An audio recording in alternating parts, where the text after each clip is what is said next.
there was a real polarization, and it was like you need to choose whose side you're on, and there's no room for nuance, and there's no room for thoughtful conversation and learning from each other and empathizing with each other's perspective. And I think that's happening at lightning speed in sustainability at the moment, that real polarization.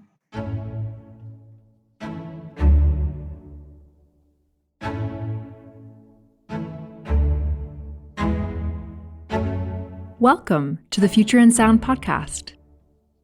I'm your host, Jen Wilson. This is a podcast where we talk about prioritizing people, planet, and profit. In each episode, we speak with world-leading experts who help us see the future we want and our role in it. This is episode 13, Moving the Masses. Quick story. I was at a conference in London held by the UK Centre for Greening Finance and Investment. One of the very first panels was moderated by my guest on the show today. I was struck by how she asked the ideal question to senior members of the finance community in London, government, climate scientists, even the London Stock Exchange. She knew exactly the right question to ask. About partway through the panel, she shared that she'd been covering responsible investment for over a decade. I thought to myself, she has a perspective that very few journalists have. This is not a space that has been covered deeply or broadly by many people for 10 years. So I asked her to join.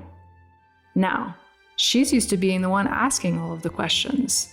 No pressure. She said that she hasn't really shared her perspective on some of the questions I asked today. So for the listeners at home, this is a rare view of how Sophie thinks about responsible investment in ESG. Here she is.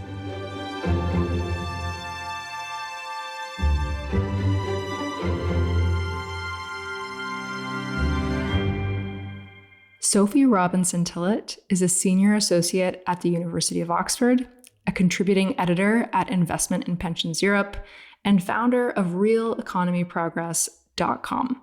She's a former editor of Responsible Investor and also worked for The Guardian.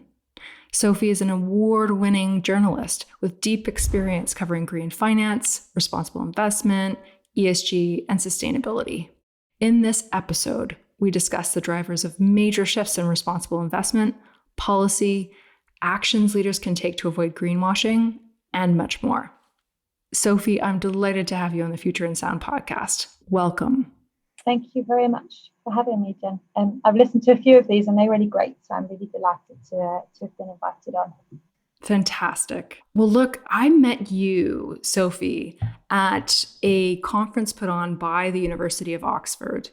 And one of the things that I was struck by when I heard you guiding and facilitating a panel of esteemed academics was that you've been covering responsible investment and ESG for much longer than the majority of journalists. You know, you've been doing this for over a decade, and I'm just interested, since you were an early mover on this topic, what drew you to responsible investment? Yeah, an early mover, an accidental early mover, I hasten to add. I don't want to take too much credit for it. I was actually at The Guardian for a period of time, write about regeneration and kind of more economic-y type stories. And I decided that I wanted to go and learn a bit more about the technicalities of how financial markets work, so that if I was going to critique them, kind of knew what I was talking about. So I thought, I'll go off and get a job at a trade publication about hedge funds or about public equity investments, and I'll do that for a couple of years, and then I'll go back into the mainstream once I've cut my teeth somewhere specialist. And no one would hire me except a wonderful publication called Environmental Finance, who took me on as a rookie. So I accidentally ended up in green finance. I didn't know it even existed before then.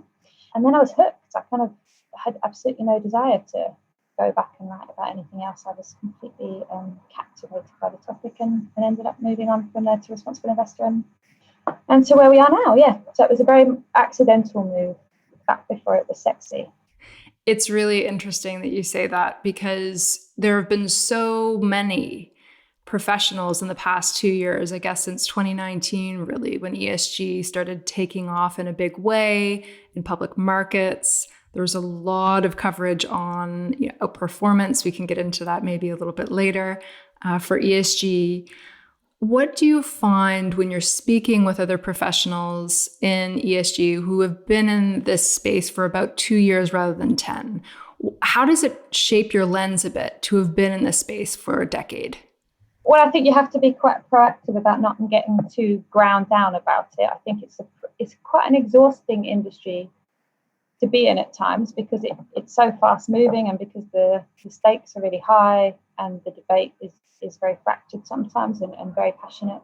And often there's a lot of mudslinging. So I think, having been in it for a long time, you see the same things come round again. So it's easier to stay sane, I think, after doing it for a long time. But you also see how far we've come. There's a lot of perspective in that.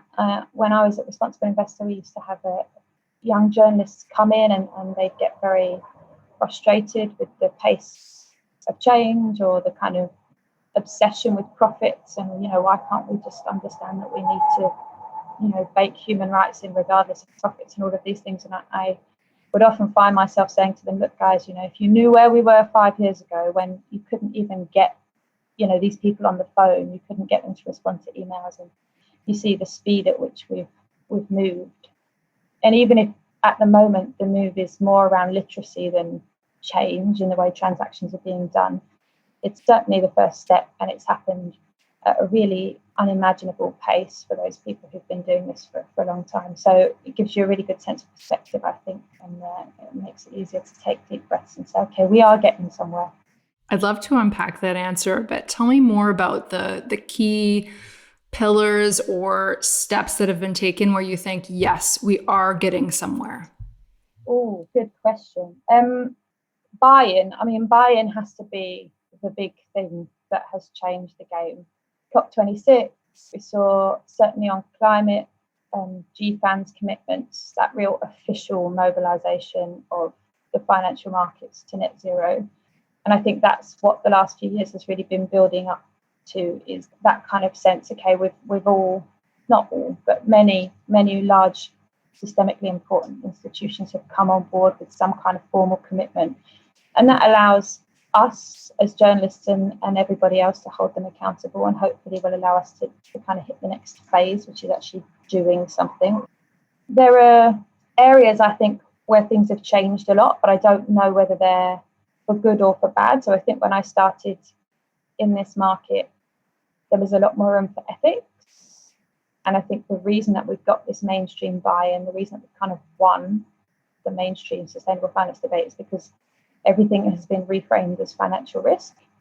So there's suddenly a sort of a legitimacy in fiduciary investors and regulators coming in and doing this. I think that in some ways is a big win for sustainable finance. And as I say, it's what's allowed that buy-in.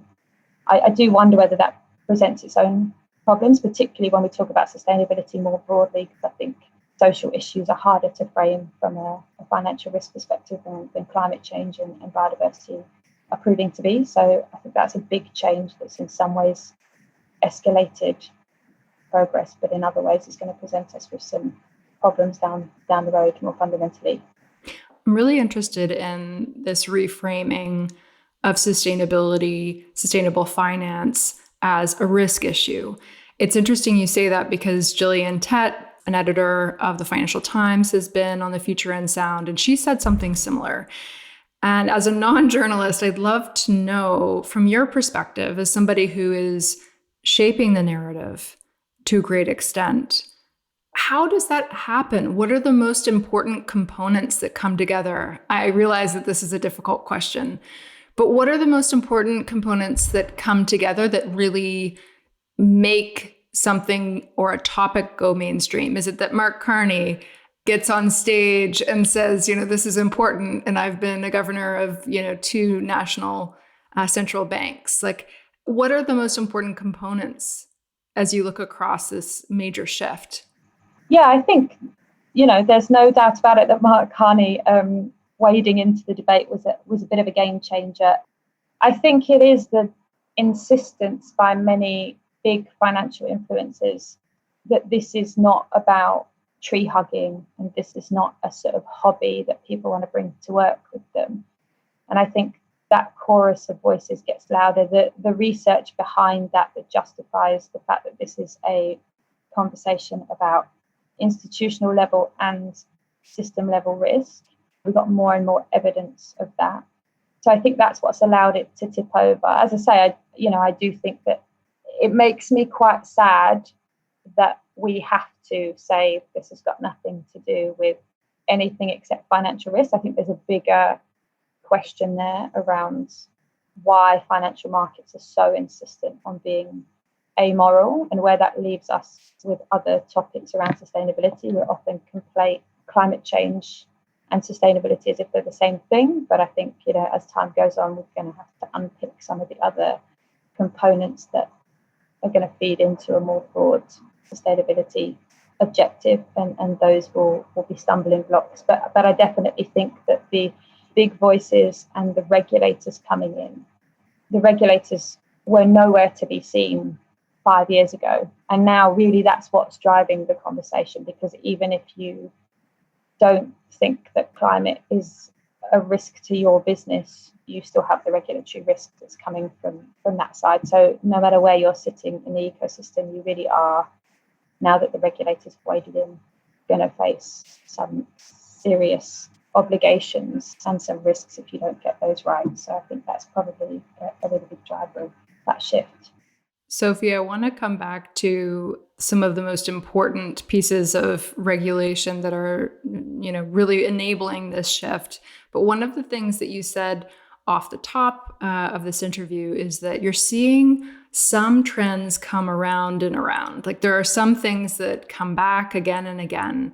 And before we move into regulation, what are some of the trends that seem to be a bit repetitive, that once you're in the space for a while, you see them and you say, okay, that's going to be here for a couple of years, and then we move on? So I think the big one is divestment engagement. So this debate that constantly rears its head about whether you sell out of a stock or whether you stay in it and try and steward it to a better place. And I think the fight over which one of those is the right approach has kind of been won by the engagement guys, but we see divestment come back into fashion from time to time. And we saw, for example, a resurgence around post-Exxon. There were a number of large pension funds that decided actually you're beyond, in our views, stewardship, so we're going to get out. There was like a flurry of, it was in fashion again temporarily there.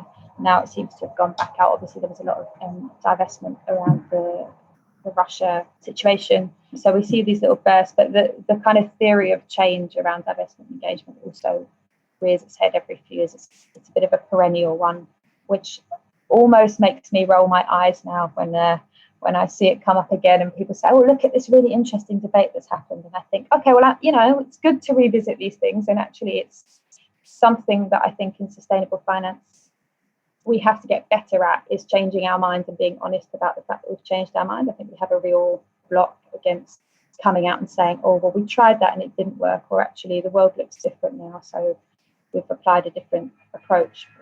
There seems to be a real fear of doing that, the fear of, I think, being accused of having got it wrong the first time, and therefore ESG is nonsense, or sustainable finance is nonsense. So we're seeing a lot of that at the moment. But certainly in divestment engagement, there is a little bit more of that revival of these ideas and people changing their minds in different ways. So that's the kind of key one that comes to mind. And of course, by divestment, you're referring to saying, okay, well, we are going to get out of a particular sector, whether it's oil and gas or arms, or these are sectors that we're not going to invest in. Recently, we saw that the ESG community decided that defense in certain instances made sense to invest in, given recent developments in the Ukraine.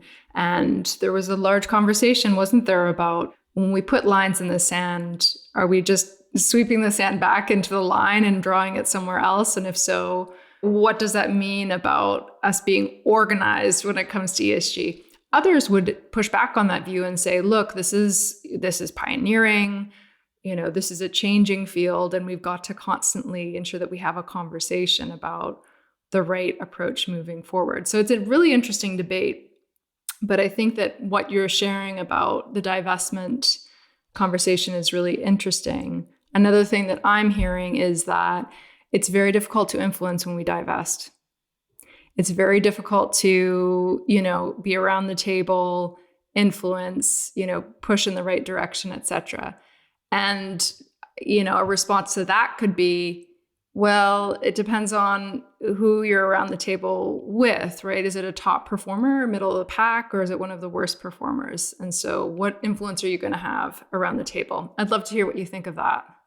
I think one other response to that is that it's pretty difficult to create change when you're engaging too. I mean, all of the evidence points to the fact that not very much has changed as a result of stewardship efforts at the moment. And stewardship efforts in the investment community are extremely sophisticated, and there is, real efforts to things like Climate Action 100+ and some of the smaller engagement initiatives, collaborative engagement initiatives, to really mobilize and put weight behind companies. But even when you do it at that level with trillions and very clear demands, and actually not asking in the main for people to change the way that they're doing business, but a lot of the emphasis is on disclosures and lobbying and things like that, and it's still hard to get wins. So I think there is an argument that either way it's pretty difficult to affect change at these companies. There's a lot of companies out there, and there's investors have to own a small amount of a lot of them. So having enough weight to really change the game is difficult on either side. But I would say, and I'm not an anti-divestment person at all, I think there's a place for divestment, but I would say that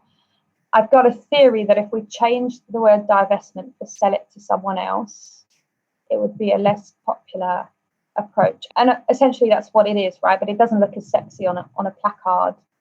That's really the problem with divestment, which I think is a valid thing for investors to be concerned about, and other people concerned about, that you can't just get rid of it. You have to just sell it on to someone else, and you have to think about who would be buying it in this current landscape and whether they are going to do the right thing with it or not. I worry that can be a real cop-out, because a lot of the time, if investors are being honest, they're owning these things because they're in benchmarks, so they're not actually able to make a decision on divestment engagement with a lot of these things, but they will argue for engagement because it's really the only option they've got on the table. But I do see the argument that if you are simply selling your sort of bad stocks to another buyer, then the world keeps spinning, and you may, as you say, lose some of that influence. I want to come back to the most important pieces of policy legislation that are really driving sustainable finance in the right direction. You cover or have covered in depth EU policy, Sophie, but imagine that you're new to this space and you don't know any of the fancy acronyms. At a very high level, what are some of the important pieces of legislation globally that are really pushing this conversation forward? My, oh my, there's a lot. So the EU has really been the driver of this. It was the one that came up with the idea of getting involved in sustainable finance through financial regulation. And I guess the kind of flagship pieces of policy for them focus on defining what business activities are aligned with Europe's ambitions on climate, and they do that through the taxonomy, the good old taxonomy that makes many people's heart race for different reasons. And that's essentially a sort of dictionary of what business activities are, as far as the EU is concerned, going to help it get to net zero in the time frame that it wants to. Oh, and I should say on taxonomy, other taxonomies are now being developed in all kinds of other jurisdictions, in Malaysia and in South Africa, in Russia and Mexico, Canada, I think Australia is still pursuing. So what that looks like in 5 years' time, we don't know. I think the big disaster would be as if everybody had a different set of supposedly science-backed business activities that aligns with climate. I think we may end up in a situation where we might as well have not bothered. But hopefully there'll be some alignment, and there's certainly efforts to align that stuff. The other big objective of regulators is disclosures, and that takes place across all kinds of, there's all sorts of regulation coming in through the SEC and through the EU and in the UK are focused on both how investors disclose information around their products and around their investments and their own policies, and then how companies disclose that information on the sustainability of their business activities. So there's a whole slew of disclosures regulations across many jurisdictions that are attempting to get this information out into the world in a way that's standardized and can be used by investors and other stakeholders to make sure that people are contributing to, particularly again, to decarbonisation, but also to make sure that they're not mis-selling. So this greenwashing piece, which we've seen really step up in the last 18 months, is closely linked to those disclosures regulations. That makes a lot of sense. And one of the topics that you wrote on recently is perhaps not regulation related, but voluntary standard related with private markets, that we're seeing the UN principles for responsible investment teaming up with organizations. This ties to your work with pensions, Institutional Limited Partners Association, and trying to figure out what questions should we ask private equity. And further, even for younger companies and venture capital, what questions should we be asking there? Can you help the audience understand a bit that space where it might not be the deep public disclosures that you'll get with a publicly traded company? Like, where is that private space going? Yeah, it's a really good question. And it's a really important part of the next phase, I think, for what regulators are doing and what large investors and asset owners are going to be doing. Because ultimately, we've spent the last 10 years fiddling about with public equities. And really, that's not where change is going to come in the real economy.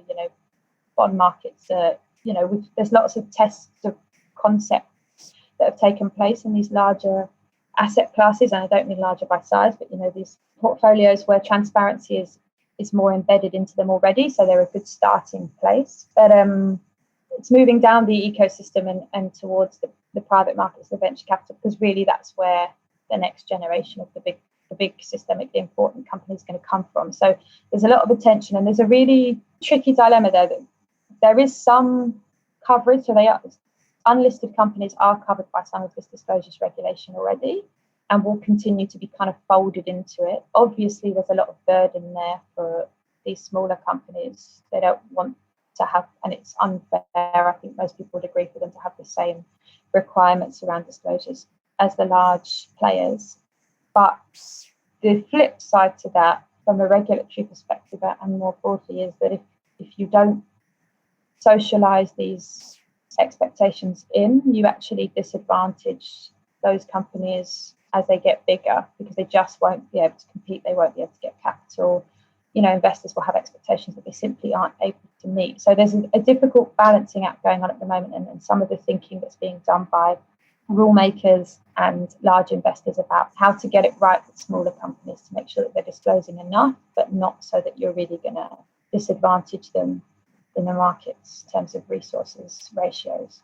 It's going to be interesting, and I certainly think there's a really big focus, and it will continue to grow over the next few years as to how they fit into this puzzle, because that's really where the change is going to happen.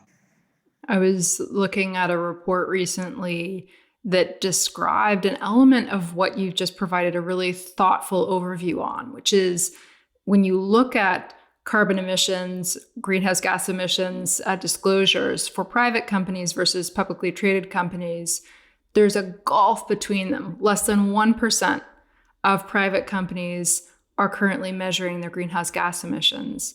Now, this is something that RICO helps private companies with, and we've been really happy to see the Convergence project with ILPA, and I think BCG is supporting it, where they've come up with 6 indicators that the majority of institutional investors are looking for private equity firms to be disclosing. And we see that as really hopeful.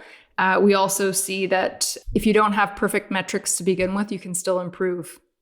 So coming back to your point about action, I'd love to get your point of view, Sophie, on for companies out there who are just starting. They might even be big companies with several billion of revenue, but they're not publicly traded. They're new to this journey. They see all these net zero announcements. Do you have any advice for them in terms of how to look to the future and think about how to pursue net zero, even if it's not that, they have shareholders that are breathing down their necks, but they know they want to do something, but they're not quite sure where to start? The calculation of your emissions is obviously kind of an essential part. And I think we've come so far over the last 5-10 years in terms of quantifying and having standardized metrics. So PCAF, which I'm going to get this wrong now, it's another one of the millions of acronyms for the Partnership for Carbon Accounting Financials. I think it is an organization that is developing methodologies for different groups of the financial systems to calculate within their own world what they need to in a meaningful way around carbon emissions.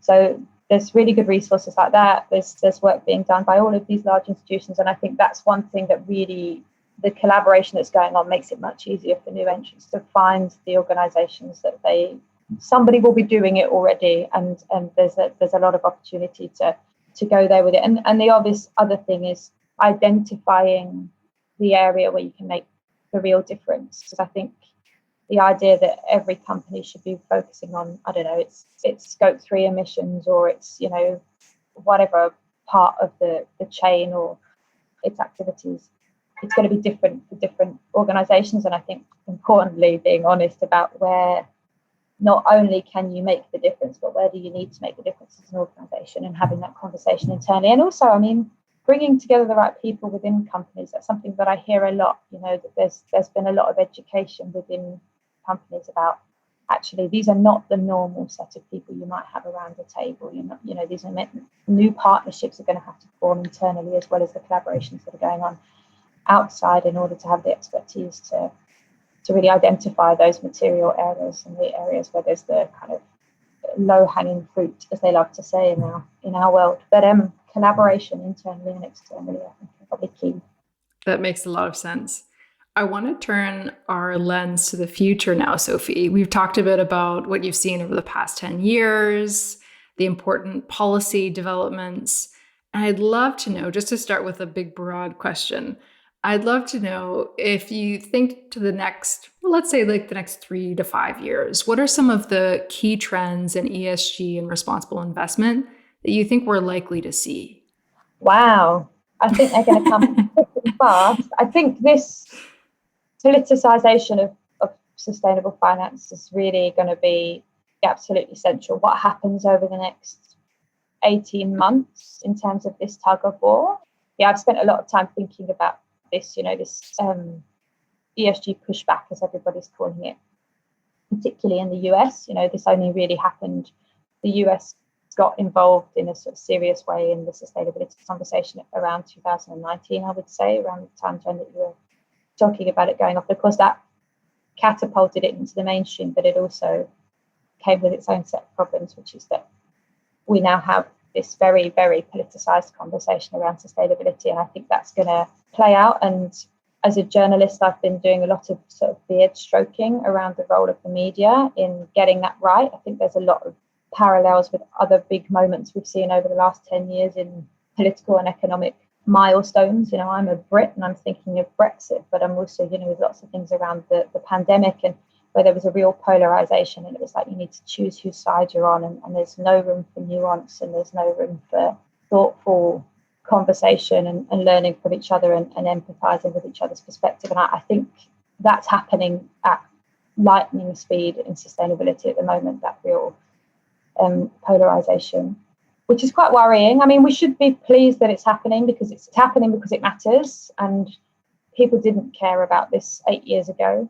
You wouldn't find state officials writing to investors telling them not to divest because nobody cared and it wasn't affecting the cost of capital. So the fact that it's happening, I think, I try and be optimistic and say it's a good sign.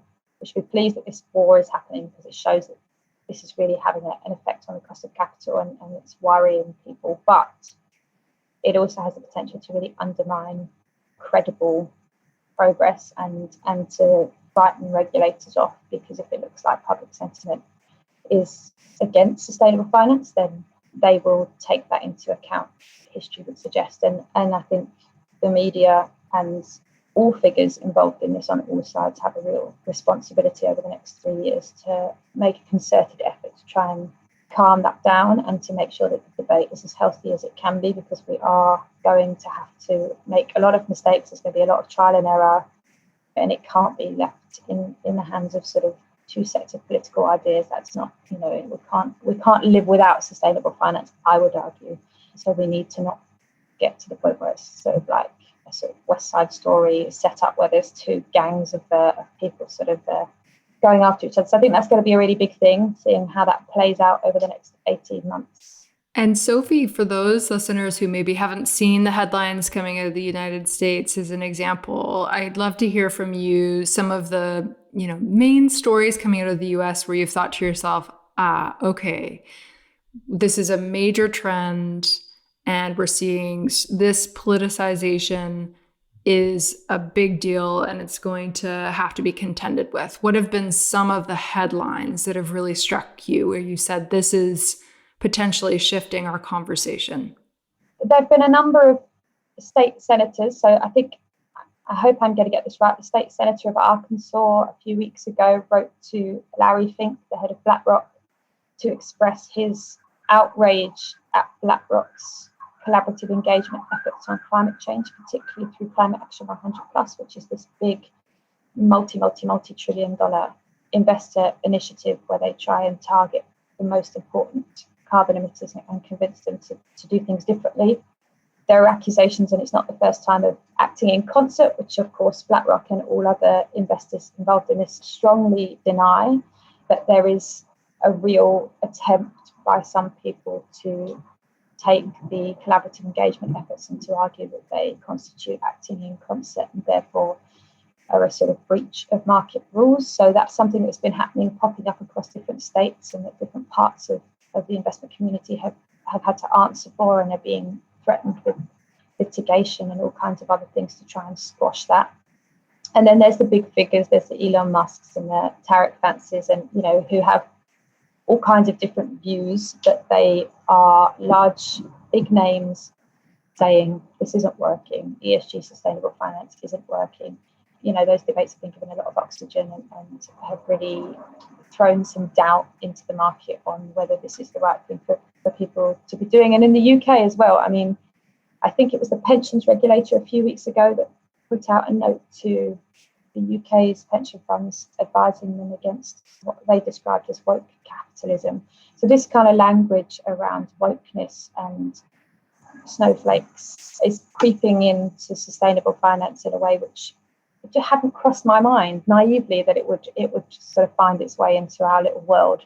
But it has, and it's not just in the US, but certainly it's being driven by these big moves. There's also big moves in the US in some states to stop asset owners from divesting. So asset owners and banks that might have rules around like not investing in fossil fuels or having some kind of screens out on climate grounds are being ruled out of state investments and state contracts, which they seem to be undermining the fossil fuel industry, which is in some states obviously an essential part of their economy. So there's a few ways that this is happening that are very concrete, as well as the sort of fluffier language around the edge.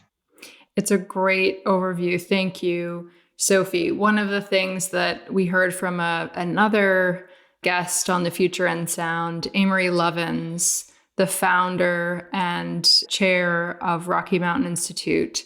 He's famous for working with people in the US of all different political backgrounds. And he talked about this idea of being motivation agnostic. It doesn't matter whether you want, energy security, or if you want to reduce carbon emissions and avert climate change, we're working on the same thing, or reduce your costs. When it comes to energy, we're working on the same thing. So let's roll up our sleeves and work together. And I'm thinking back to that as you provide that overview. And it seems to be probably the way to cut across or stand in between the two gangs if it's a West Side Story. Yeah, I think the whole energy conversation in the short term will be really a difficult one, obviously. But from a climate perspective, I'm talking about specifically.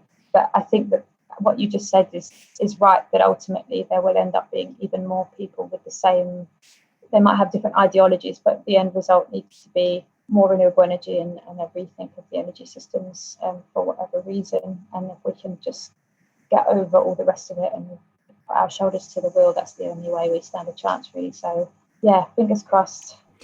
So politics coming into ESG is one of the themes. Are there any other major themes as you look to the next 3 to 5 years that you would love to bring up with the Future in Sound audience? Well, yeah, I think supply chains and social issues are going to be a thing. We're seeing that where EU regulation has focused on climate, it's now quite quickly expanding out into social issues. How well it will do that is anyone's guess. I think it's got a big task on its hands to try and quantify things like social activities as a taxonomy in the way that it's doing with low carbon activities, but it is trying to do that. I think the pandemic really brought some of those issues up the agenda around working conditions and supply chains and the treatment of people all the way through the value chain. So I think those things will become part of the conversation, hopefully more, and that will, as I say, extend out towards the conversation around supply chains. And I think alongside that, the conversation around value chains on carbon as well, the scope 3 conversation, which is a very geeky and boring one, but it's a real game changer if you're talking about who's taking responsibility for this issue of climate change. I mean, it was described as a battleground a few weeks ago in one article, but it's that area where we're going to have to do the hard thinking around trying to work out who is responsible for what emissions indirectly and how we calculate emissions in value chains. So yeah, just extending those topics out through supply chains and value chains, I think will be a really big topic over the next 5 years. A more holistic point of view, moving beyond scope 1 and 2. And for those listeners that aren't familiar with scope 1, 2, and 3, scope 1 has to do with the energy used and the carbon emissions generated by your owned assets. So if you have a plant or an office, it's the energy, the fuel that you use, the natural gas to heat your building, for example, or your vehicles, gasoline, petrol, depending on where you're listening from today, that is used to fuel your vehicles. Scope 2 is the electricity that you're using in your owned assets. And then scope 3 is all the rest. So it can be the things that go into your product or service. For example, if you're building a bridge, the materials, the steel or the concrete that you're using to build that bridge, or the things that happen after you sell the asset or the product or the service to your client, I should say. And so that could be things like if you're selling oil and gas, how is your customer using it after they buy it from you and they stop at your petrol station?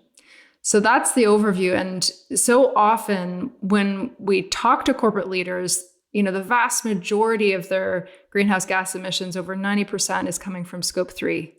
So I think that's a really important trend that you've pointed out. And the drafting of the SEC rules related to this show that we're probably going to see some guidance related to focusing on financially material scope 3 buckets.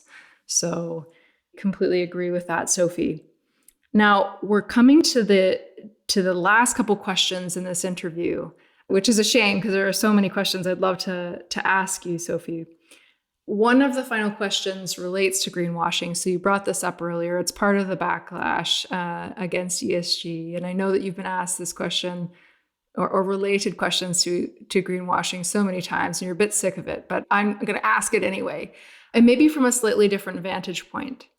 So imagine that you are the CEO of a large services company and you see an opportunity in ESG, maybe you're in accountancy, and you want to go for it, right? And you want to show that you're leading. How would you, given your experience, think about greenwashing? Like, how do you define it? And how, as a leader, do you avert it? Make sure that you're not engaging in any kind of greenwashing. Yeah, that's a tricky one because so much greenwashing, people always talk about greenwashing as if there's some sort of pantomime villain behind closed doors who really wants to mislead the world. And in some cases, that is what happens. But in a lot of cases, it's that they haven't kicked the tires and they don't have the expertise to actually understand that they might not be fulfilling what they say, or there might be a lack of of knowledge there. So I would say, I mean, the first thing is make sure that you have some expertise in your company. I mean, we hear now everybody is a ESG expert. Everybody is, everyone's LinkedIn bio says something like they're one of the leading voices in climate risk or whatever. They're not. Most people are still pretty new to this, but finding the right people to have the scientific expertise as well as the understanding of the context, I think is really important for organisations. And I think that's why we're seeing this real battle for staff at the moment. This quite well-known hunt for credible sustainability people. And I think that's because companies are waking up to the fact that they need to have people in-house that have the scientific understanding, but also the knowledge and the kind of context to say, hang on a minute, that's not going to go down well. We don't do that anymore, or this has already happened. And so I think that expertise is super important. And I think walking before you can run, I think that there's a desire sometimes to pump press releases out into the world with these huge commitments and to make these massive statements. We've seen some asset managers, for example, with funds that are labelled the best world-saving companies fund, and they're sort of quietly renaming those funds with sort of good intentions companies, because I think there's a realisation that this real hyperbolic language that's been adopted by companies and by services, everyone in the ecosystem really needs to just calm down a bit. We need to be a bit more honest. And I think the role of the regulators in that has really sharpened that focus. We've seen enforcement actions really for the first time ever on greenwashing over the last 18 months. We've seen the SEC move, we've seen BaFin and the German police move, and we've seen some consumer watchdog groups in other countries in Europe actually take large institutions to court for mis-selling, because they're saying that, you might know that you're just doing this for marketing reasons, but actually your everyday person on the street believes you when you say that this really contributes to. So I think just everybody's calming down. I think any institution that would be thinking about going down the ESG route or doing this just needs to make sure that they don't get overexcited, that they do the research in the background, they have the expertise first, and that they're very, very conscious about being honest and realistic about the way that they're putting that out to the world. Where do you go recruit, Sophie? You're the CEO of this services company. Are you going to geography schools, environmental? Are you looking for people with environmental science backgrounds? One of the questions that I constantly get is, it's so hard to find this combination of skills because it's a relatively new field. Like, where do you go? Yeah, there's a definite lack of people with this knowledge, and I don't know what the answer is. I mean, I'm obviously biased because I am affiliated with Oxford Smith School, so I would say go there and get all the brains from there. But I do think that there's a lot more scope for academic engagement on this, and I wonder also whether people are moving much more towards almost portfolio-y careers in sustainable finance, where they can advise more than one organisation, or there's a lot of partnerships that are going on with academics and with scientists, where I think apart from, and I might be totally wrong here, but off the top of my head, apart from COVID, I can't think of a time where finance and science have collided in the way that they do with climate change. And I think that's something that we're all getting to grips with, is how do you bring people with regulatory and compliance understandings, finance, and then science. And you're right, it's incredibly hard to do that. And I think there's a lot of work being done to try and work out the best way to do that. But again, it's very hippy-dippy of me, but the collaboration component of sustainable finance is going to have to be one that seeps through, I think, into the recruitment as well, because there isn't going to be that many people in the world with the knowledge to do it all. Everybody going straight to the Smith School at Oxford. They'll have Sophie to blame for having no more researchers because everybody's joining the ranks of corporates. That's okay. I'm sure many people, they're oversubscribed for people who want to do research with the Smith School. Sophie, my last question for you, and my favorite question, because I learned so much from people like you who join me on this podcast. If you had to name one book that has really shaped your perspective and your work that you would recommend, what would it be? What would it be? I'm re-listening. I read it the first time, but I'm listening to it again now.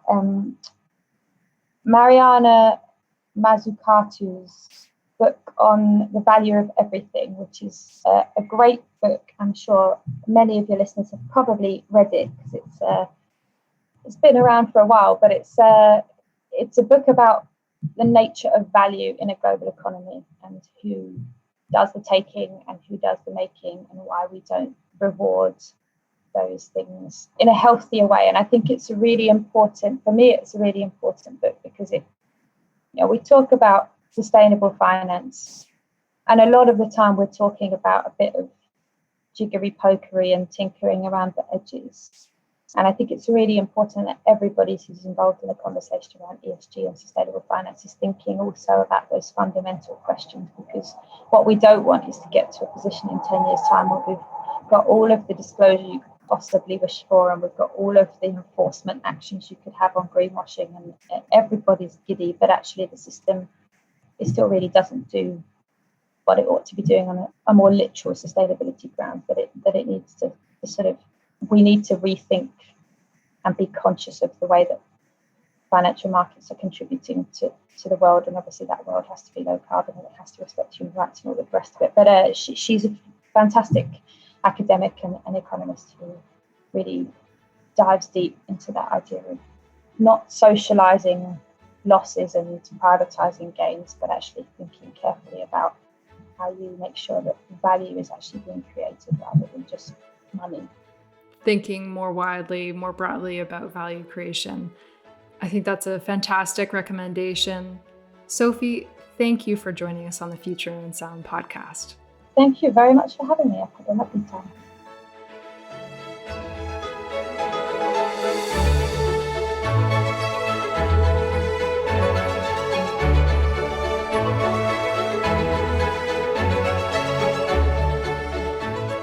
Thank you, Sophie, for joining us. You can learn more about her work by checking out the links in the episode description or by visiting re.co.com/thefutureinsound. The Future in Sound podcast is written and hosted by Jen Wilson and produced by Chris Attaway. This podcast is brought to you by Rico, a software as a service company helping clients achieve resilient competitive advantage in the long term. If you enjoyed this podcast, don't forget to tell a friend about it. And if you have a moment, rate us in your podcast app. Until next time, thanks for listening.